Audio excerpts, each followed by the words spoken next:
Baker. I'm Maria. Today I'm going to show you how I made my roasted carrots. They're rainbow carrots. Beautiful, beautiful presentation.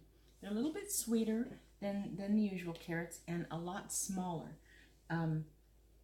There's white, purple, and orange. So if you're going to present, if you're just going to eat this and it's your family, you can chop it up and, you know, not that you can't present for your family, but when you're busy, you just want something in and out.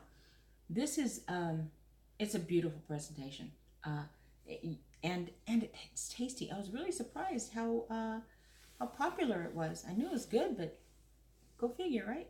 Okay, so, and it is so simple. I'm going to show you right along as I'm going to tell you what's in it and how to do it so you can do it for your family. So the first thing I'm going to do is lower you down. It's just salt, pepper, and olive oil. That's it. That's it. The treats are, once they're done, how I'm going to dress it up. And it looks great, but it tastes fantastic. So let me show you what I've done so far.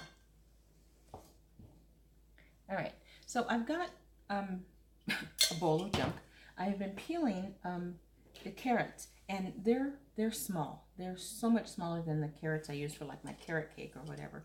And when I peel them, I'm not taking them all the way to the top and I'm not taking that butt up. I want that little nub on the top just for presentation. So they're already thin. So by doing this, you're going to really just clean it up. It's going to be nice and pretty. And then we'll take off the tips. Now, the purple ones, look at that. Isn't that gorgeous? That is so pretty. And you can just, I can see how sweet they are just by the sugar in it. So I started doing this one. And that's how they come there. They're all grungy and dried and they look just like they're not good. But then, ta-da! They are. They're hidden juices and secrets inside that thing. All right. So that's it. Let's see. So yeah, I've got these. I'm not going to do a whole bunch for your family, and I'm not going to give you exact measurements and such because let me tell you why. Hold on, I'm sorry. Because the sizes are so different and the quantities that you make will be different. When you bake them, you're going to bake them at 400 degrees. I would say 35 to 40 minutes. You might have smaller pieces, so it won't take as long. You might have bigger carrots, so it would take longer. You're going to cook them until they are fork tender. And that just means that a fork can pierce them gently and the fork will come out and the carrot will stay put. If you poke it and you're bringing the carrot with you, it's not done. Okay? So let me take you back. I'm not going to... Yeah, I think I need another, at least one more orange because it just looks prettier. So let me just quickly, let me show you what I'm doing. I'm just going to peel this last orange one.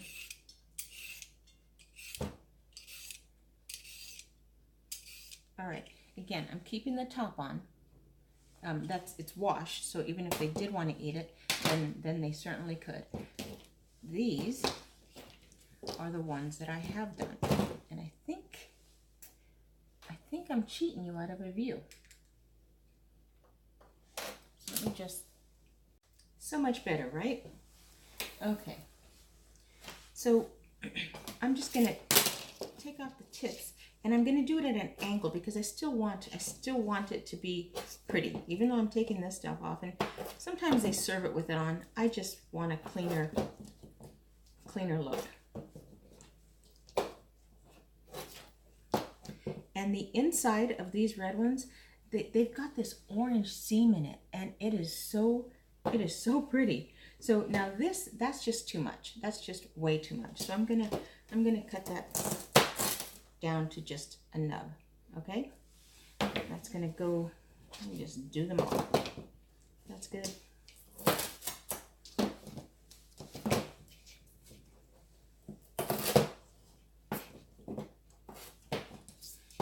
It is, for this particular case, it is all about presentation. So I want them all to look nice.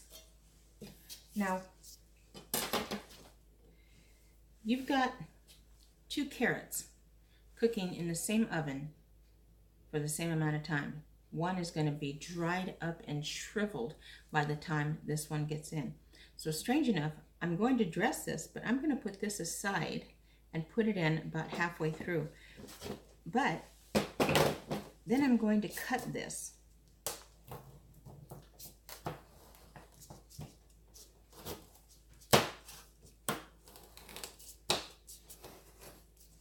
So now I have a more even playing field. And even the white carrot looks so pretty. I'm going to show you this one. This one is thicker. It's much thicker than the other 2. But I also want you to see the insides. And you can get these. These are a little harder to find, but if you can get them, and maybe they're a lot easier in your neighborhood. But ready? Ta-da! Isn't that gorgeous? That is such a great display. So, all right, now that I've bragged about that. All right, so on a cookie sheet, I'm just going to put some olive oil. I take my topper off because I don't want to drizzle. I want olive oil. When I want olive oil, I don't want to mess around. And I'll put a pretty good amount. And some salt, and I will put a generous amount. And pepper.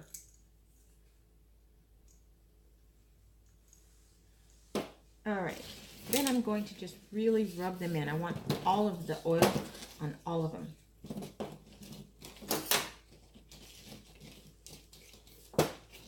I'll do this whenever I roast anything. Anytime you roast something, you're going to be pulling the natural sugars out. Oh, yay, oven's ready. Okay, so these are, I'm putting the seam side, isn't that just so pretty? I'm putting the seam sizes down, and I'm kind of going back and forth just because I want as even surface as I can get. And then the parts that are cut, they're going to go in the center because the cooking time will change. This one here, I'm going to dress up and bring it to the party later on. But for right now, my oven's ready and I'm going to put them in. Okay, so they're in the oven, 400 degrees for about that size, probably 40 minutes. I'm going to keep them there. Like I said, once I take them out, I'm going to poke a fork through it, and if the fork comes out and the carrot stays, it's good to go. And then do it to the bigger ones. Go to the biggest part of the carrot, the biggest part of the biggest carrot, and then you know the rest is just perfect. Then what I'm going to do is I'm going to take them out of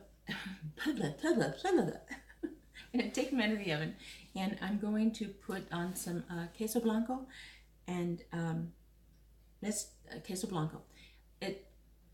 It's known as a Mexican cheese, but queso blanco is white cheese. Queso is cheese, blanco is white. So you can use any cheese you want to. You don't even have to use cheese. Use cheese. It makes a bit of a difference. It does. This one I like because it's crumbly, and it just really adds to its a sharp taste, and that really adds to it. And then another video I had showed you how to make a spicy garlic aioli, and that's going to go drizzled pretty generously on top with some tahini. Now tahini is another one of those secret weapons. You know, it's got it pulls a lot of flavor from fruit and vegetables, and It's all over the place in like Mexican markets and stuff like that, because it's good. So it'll look nice, and then just sprinkle it with parsley flakes, and we're good. So now I just sit and wait for those to cook and get delicious. Okay, while I'm waiting, first off, you guys know I'm a dork. You know that. It really does make things easier. I was talking to a girlfriend of mine about, we had gone out to lunch, and she was going, don't you just hate that lipstick doesn't stay on? And, well, anyone who goes out to eat or who eats girls, good. Oh, this is English Friday. Got it. No, I'm good now. I'm good. So here's what happened. I'm going to show you, in case you didn't know, and I'm sure you girls do because you're girls and you have to deal with this all the time. But in case you didn't know, if you don't have makeup remover, or you want to get something off real quick and you're nowhere near your makeup stuff, you know what works really well? Olive oil. It does. I'm gonna take off my lipsticks just to show you. So I'm just getting the napkin wet. Okay, that's what a dork. Okay.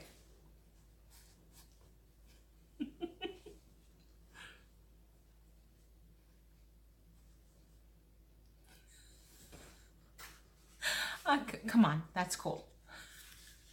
And my lips taste like olive oil.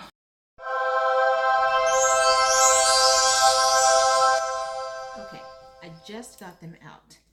Man, they smell good. They smell so good. All right, so let me go get a fork. Sorry, I wanted you to see fork tender. So see it sliding off. I'm gonna hold it down just a bit because the weight is mixed. But oh, that one's good. Yep, just very gently put them in.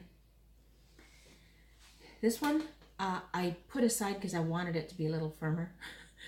Because I love them soft, but once in a while I want a little crunch. In the purple one, I definitely wanted, it's not crunchy, it's definitely not crunchy, but yeah, it's good. All right, so now it's just a matter of plating. Now, I want each color on there, and I want it to, well, I want it to look nice. So that'll be my first. Oh, look at that. That's beautiful. That one's soft. In fact, I think that one's a little too soft for the plate.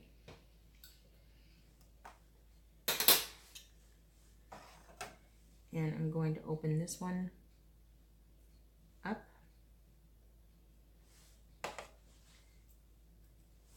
And this one. And again, it's just a matter of making it look photo ready, if you will. Ooh, that's hot.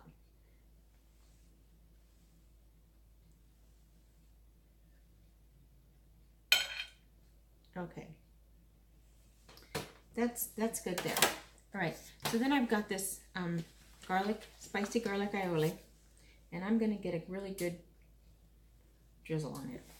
That's got a chunk of garlic in there.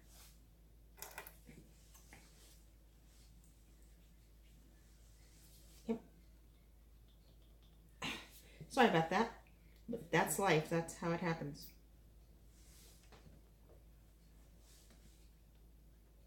Oh boy, I should have cut that bigger. Sorry, guys.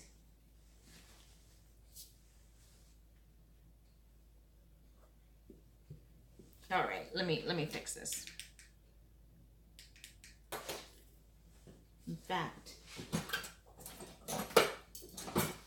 I'll just put it right here.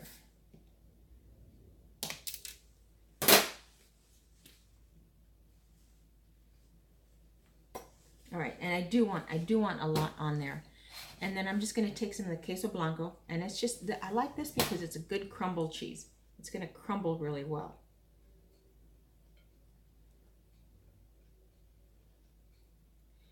And I do want to make sure to have enough for anyone who's going to be serving themselves. All right, and a little tahini, and the tahini is going to give it a little bit of spice and color. A little parsley. Ooh, that's got a good kick to it. And there you go. Let me take this away so you can see how pretty that is.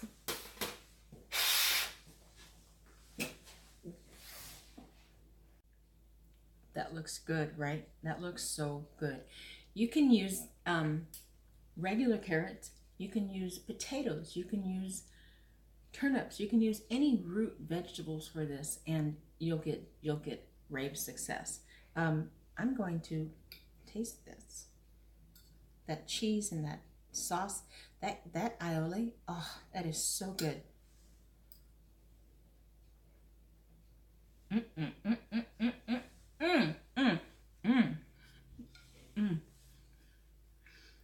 Okay, I see what they're raving about. Huge, huge winner. Do I have to share this plate? I can do carrots all by itself all day long. One of my favorite vegetables. Give it a try. I hope you enjoy it.